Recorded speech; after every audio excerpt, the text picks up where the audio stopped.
Lectura del Evangelio de Jesucristo según San Marcos. 6 días después, Jesús tomó consigo a Pedro, a Santiago y a Juan, y los llevó a ellos solos a un monte alto.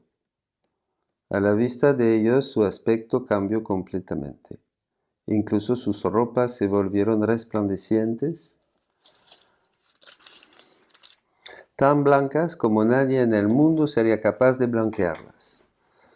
Y se les aparecieron Elías y Moisés que conversaban con Jesús. Pedro tomó la palabra y dijo a Jesús: Maestro, qué bueno es que estemos aquí. Levantemos 3 chozas, una para ti, otra para Moisés y otra para Elías. En realidad no sabía lo que decía, porque estaban aterrados. En eso se formó una nube que los cubrió con su sombra, y desde la nube llegaron estas palabras: Este es mi Hijo, el amado, escúchenlo. Y de pronto, mirando a su alrededor, no vieron a nadie, solo Jesús estaba con ellos. Cuando bajaban del cerro, les ordenó que no dijeran a nadie lo que habían visto, hasta que el Hijo del Hombre resucitará de entre los muertos. Ellos guardaron el secreto, aunque se preguntaban unos a otros qué quería decir eso de resucitar de entre los muertos. Palabra del Señor.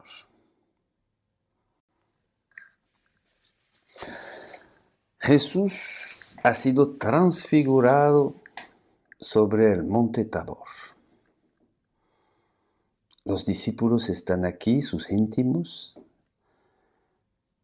Van a subir con él esta montaña, que no es tan alta. Y aquí van a vivir este acontecimiento extraordinario. Él se va a revelar a Pedro, Juan y Santiago. Su gloria, esta gloria que él tiene adentro, va como pasar a través de su cuerpo, de su humanidad. Ellos lo van a ver. Van a ver la gloria del Hijo de Dios, Jesús, verdadero Dios y verdadero hombre. La voz del Padre, la nube va a cubrir los discípulos. Estamos como en una manifestación de Dios y de la Trinidad. La voz del Padre, el Hijo y el Espíritu Santo. La Trinidad. Sus íntimos amigos van a poder contemplar su gloria. Eso les va a fortalecer, como dicen los padres, para afrontar el escándalo de la cruz, la pasión, porque Jesús está en camino hacia Jerusalén. Todavía no entienden muy bien que Él resucitará después de su muerte en cruz. Y aquí, viendo ese acontecimiento, contemplándolo, por supuesto, los discípulos no solamente entienden que Jesús es lo que nos quiere decir la tradición también, que Jesús está como resumiendo, cumpliendo toda la ley y los profetas, porque a su derecha y a su izquierda tenemos a Elías y Moisés. Moisés la ley, Elías los profetas. Jesús está pues cumpliendo todas las promesas hechas a Israel. Él es el Mesías, Él es el Redentor. Los discípulos salen profundamente fortalecidos en su fe, contemplando el Hijo de Dios tal cual Él es. Y esta nube que les cubre, Pedro dice, por supuesto, que se siente bien.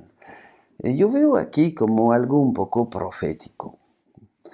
Esta nube acompañó a los hijos de Israel en el desierto. Él les guiaba de noche y de día. Esta nube también es la presencia del Espíritu Santo, esta unción del Espíritu Santo, esta presencia, esta manifestación del Espíritu Santo que nos hace caminar mientras tenemos una vida profunda de oración, de intimidad con el Señor. Pero esta nube es el Espíritu Santo, por supuesto. es el Espíritu Santo y la divina voluntad es justamente un don del Espíritu Santo, que al más íntimo de nosotros nos invita a entrar en la vida del cielo, en la vida del cielo. Entonces, la transfiguración, los discípulos, los íntimos del Señor, es decir, todos los íntimos de Dios, todos los que realmente sacrifican su vida para vivir de la vida misma de Dios, todos los que aceptan este intercambio de vida que nos pide Jesús para entrar y para dejar su divina voluntad obrar y reinar en nosotros, pues reciben esta nueva presencia, esta nueva manifestación del Señor. Esta, como lo veremos también con este bello texto que vamos a leer de los santos magos cuando llegaron a la cueva de Belén. También han sido sí, de repente se manifestó esta presencia de Dios en el niño Jesús. Y han sido tocados, conmovidos, envueltos. Entonces, lo importante aquí es, yo veo esta dimensión profética que cuando queremos, nos decidimos verdaderamente a entrar en la divina voluntad, a hacer este intercambio de vida, intercambio de corazón, pues Dios nos da una nueva presencia, no necesariamente sensible, pero una nueva presencia donde sentimos una fuerza contra el mal que está en el mundo, una fuerza para vencer las pasiones del alma que se debilitan y el demonio mismo. Nosotros también estamos fortalecidos como los discípulos este día de la transfiguración para afrontar después el sacrificio de nuestra vida, como Jesús después que se dirige a Jerusalén, nosotros también dirigiéndonos hacia la cruz, nos sentimos, somos fortalecidos por el poder, la fuerza de la divina voluntad para vivir nuestra vida y la vida de Jesús, para dejar Jesús repetir su vida en nosotros. Es eso. Él quiere que vivamos nuestra vida en la suya, por supuesto, imitándolo, uniformándonos a lo que ha sido su vida en la tierra y que es su vida, porque la vida de Jesús, todos estos misterios de la vida de Jesús son continuamente aquí, como soles ofreciéndose a nosotros. Pero Él quiere repetir su vida, su sacrificio y su resurrección en nuestra vida cada uno. Entonces Jesús va en camino a Jerusalén y nosotros ahora podemos dar una respuesta si sabemos lo que es resucitar de entre los muertos. Porque es en la medida, los discípulos se preguntan, claro que van a necesitar el Espíritu Santo, Pentecostés, para entender todas estas cosas. Pero nosotros ahora, con este don, este gran regalo de la divina voluntad, sí sabemos lo que es, no solamente la resurrección de Cristo, que durante todos estos siglos en el reino de la redención hemos podido descubrir, pero ahora sabemos lo que es también esta resurrección de los muertos, porque es como una resurrección, la vida en la divina voluntad, ese don del Espíritu Santo, vivir inmersos en este mar de la divina voluntad, en este seno de la Trinidad finalmente que se manifiesta a nosotros, vemos Jesús, contemplamos Jesús tal cual Él es, como dice San Juan, porque entramos en una identificación, comenzamos a llegar a ser tal como Él es, como Él es, como Él es. Entonces es eso hoy día que nos invita a vivir el Señor. Podemos aprovechar de este acontecimiento de la transfiguración para decir al Señor, pues, qué bien, aquí quiero estar contigo, quiero entrar en esta nube, quiero entrar en esta presencia tuya, quiero hacer tu vida mi vida y mi vida es tuya. Quiero entrar y seguir, dejando reinar en mí tu divina voluntad, para no solamente verte tal cual tú eres, pero también actuar contigo en todas partes. Gracias, Señor. Bendito seas tu nombre.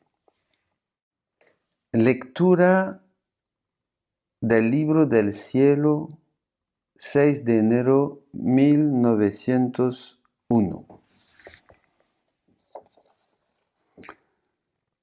Encontrándome fuera de mí misma, me parecía ver cuando los santos magos llegaron a la cueva de Belén.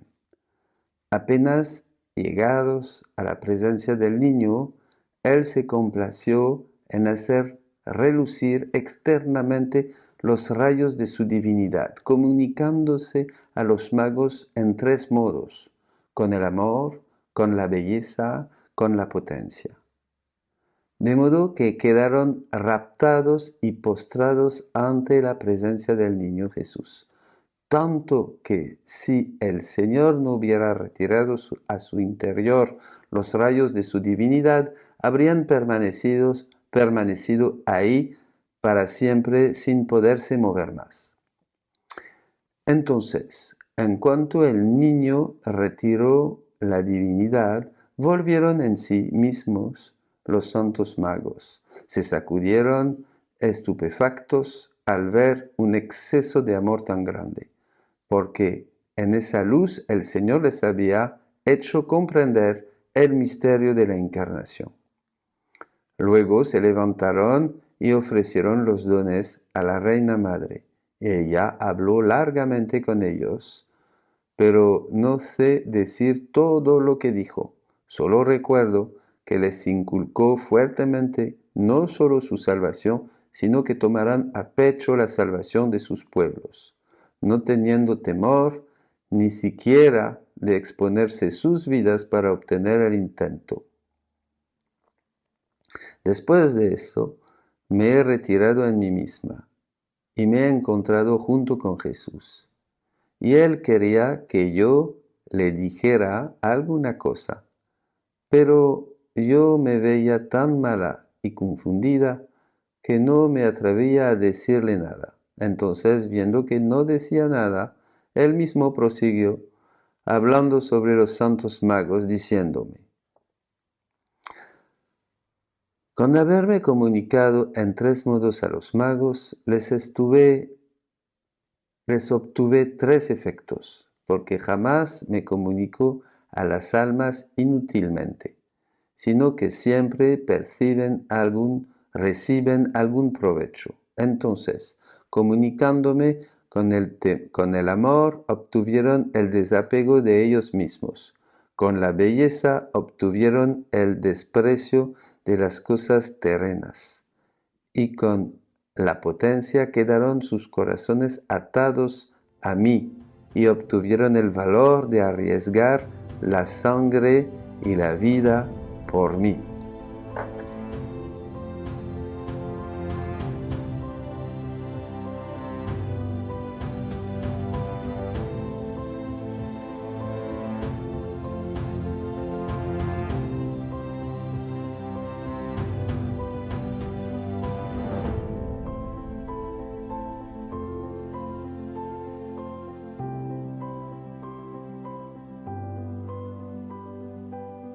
Jesús prepara su venida a este mundo por medio de profecías, a través de siglos, ¿sí? Sin embargo, a pesar de todo lo que Él va anunciando a través de los profetas, o sea, muy pocos reconocen el momento en el que Jesús llega a este mundo.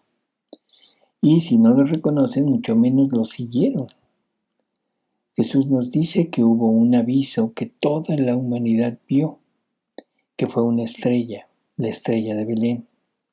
¿Qué fue la estrella? No sabemos. Pudo haber sido una estrella real, una nueva. Pudo haber sido un aviso, una emoción interior.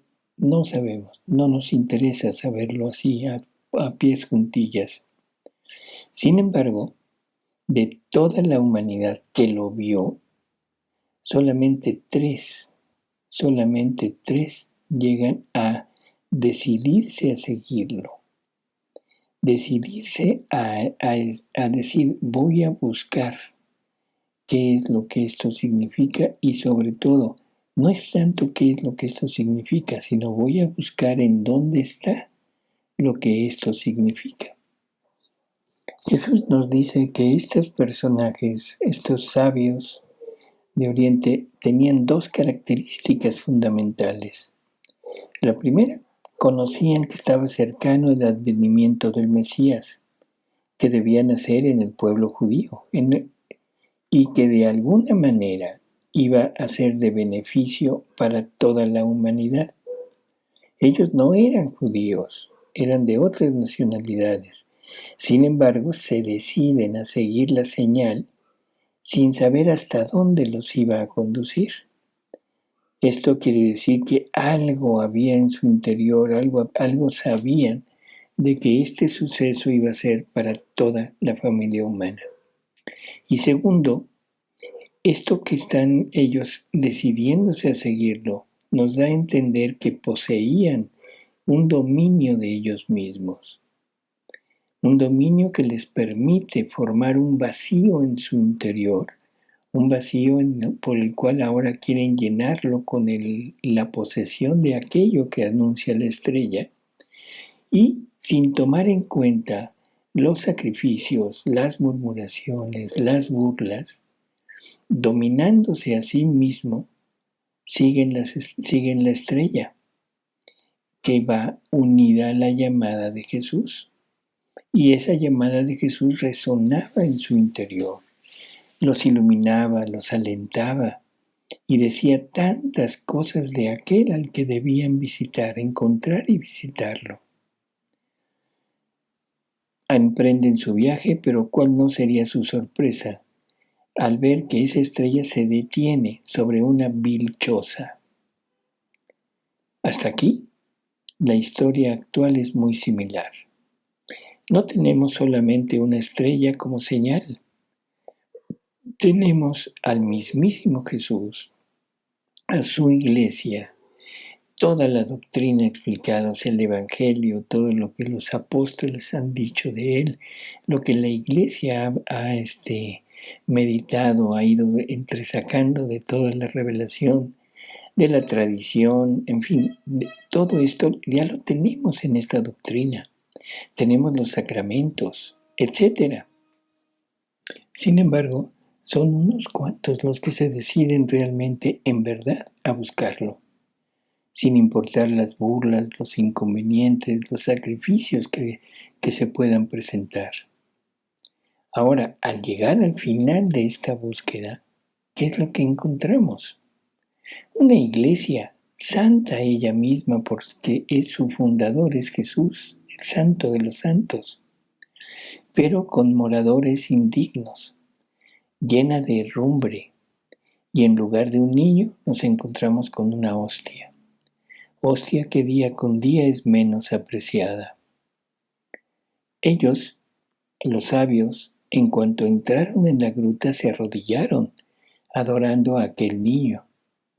Y Jesús nos dice que en cuanto doblaron las rodillas, Él se manifestó ante ellos e hizo transparentar de su pequeña humanidad su divinidad, y conocieron quién era Él. Esta es una similitud con la transfiguración en el Tabor. Jesús transfigurado, haciendo salir de su interior los reflejos de su divinidad, dejan a los apóstoles, a esos 3 apóstoles que estaban con él, Pedro, Santiago y Juan, los dejan totalmente absortos, que ni siquiera ya se dignan preocuparse por ellos, sino ahora toda su preocupación es por aquellos 3 personajes y quieren quedarse ahí. Y Pedro diciendo, Señor, bueno sería estarnos aquí, vamos a construir 3 chozas. Ellos no les interesa dónde estén, simplemente les interesa estar ahí, ante aquella manifestación que Jesús está haciendo de ellos. Jesús, allá el niño Jesús se comunica a los sabios de 3 modos, con el amor, con la belleza y con la potencia. Al comunicarse con el amor, provoca el desapego de ellos mismos. Así que pidamos, pues, que su amor nos sea manifiesto ahora a nosotros, pues una vez conocido ¿qué podrá apartarnos de él? Se manifestó ante los sabios con la belleza y obtuvo de ellos el desprecio de las cosas terrenas. Lógico, ¿qué belleza podría competir con la belleza divina? Y la tercera manifestación fue con la potencia. Y porque por esta manifestación ellos quedaron atados a él y con toda la decisión de arriesgar incluso su propia vida con tal de permanecer con él. ¿Qué potencia humana podría separarnos de la potencia divina? Ninguna. La única potencia que podría lograrlo es la potencia de la voluntad humana, porque esta es una potencia espiritual. Así que podemos tener la seguridad de que esta manifestación de Jesús se nos va a dar. Ahora, ya lo seguimos, ya no nos detuvo el llamado, no nos detuvieron las burlas, las dificultades, no nos detuvo el lugar así en donde está, no nos detuvo todo lo que está pasando dentro de este lugar, no nos detuvo el menosprecio, esa disminución que se ha ido haciendo de un Jesús sacramentado. Estamos ante Él. Y ahora, ¿qué se necesita para que Él se manifieste ante nosotros? Ahora tenemos la enorme gracia de esta gran revelación de los escritos de la divina voluntad, que no es otra cosa que una manifestación de Jesús ante nosotros. Una manifestación donde nos da a conocer perfectamente quién es Él, nos da a conocer su potencia, nos da a conocer su belleza, nos da a conocer su amor. Y ante esto nos pasa lo mismo, nos debe pasar lo mismo que les pasó a los tres sabios. Es una epifanía que Jesús hace ante nosotros a través de los escritos, a través de este don de la divina voluntad. Nos da a conocer lo que es la divinidad, nos da a conocer lo que es el hombre, nos da a conocer lo que es el pecado, nos da a conocer cuál era la finalidad que teníamos dada por Él. Así que con esta manifestación ahora tenemos la plena seguridad en Él y estamos decididos totalmente a seguirlo, a aceptarlo en nosotros. Los sabios le entregan a este niñito, a través de su mamá, le entregan 3 dones que llevaban con ellos: oro, incienso y mirra. En nosotros, a aquellos que se atrevan a acercarse, que no se desanimen por el lugar en donde mora, que reconocen, al igual que los sabios en el niño al Rey de los judíos, en la hostia a Jesús vivo y verdadero, también se comunicará a través de sus conocimientos, sobre todo en las verdades de esta divina voluntad, como lo acabamos de decir, pues nos va a mostrar su potencia, su belleza, su amor. Una vez que haya logrado lo anterior, Jesús nos va a pedir 3 dones: oro, mirra e incienso. No el oro material, sino el oro espiritual. Esto es el oro de nuestra voluntad, el oro de los afectos, de los deseos, de los gustos, el oro del interior de nosotros, el oro del interior del hombre. Este es todo el oro que el alma tiene y Él lo quiere para Él. Ahora, al igual que los magos en correspondencia les dio la inteligencia y el conocimiento de la verdad cuando le dan el oro, así a nosotros, en la medida que nuestro oro sea el más puro, de la misma manera nos dará esta inteligencia y conocimiento. Ahora, para darme esto, al alma le resulta muy difícil dárselo sin un sacrificio y una mortificación. Y este sacrificio y esta mortificación es la mirra. Es la mirra que ata el interior del hombre y que lo hace más resplandeciente y le da todos los colores necesarios para estar unido con Él a través de todas las bellezas que Él nos ha comunicado. Ahora, esto, que es prácticamente los dos primeros dones, todo esto se requiere quien mantenga esto vivo en nosotros, quien mantenga los colores, la frescura, que como un perfume que sale del interior del alma, ahora se requiere quien ofrezca y quien obtenga dones mayores. Y quien hace todo esto, quien logra esta unión, esta cohesión, es la oración, especialmente la oración interior, que convierte no solo las obras internas en oro, sino también las externas. Y esto es el incienso que nos pide. Así que una vez que nos hemos acercado, Jesús tendrá que manifestarse a nuestra alma. Y de la misma manera que lo hizo con los sabios, lo hará con nosotros, lo que nos llevará, si es que así estamos convencidos y decididos a llevarlo, a un total desapego de todo, a un abandono total y a vivir en el reino de la divina voluntad.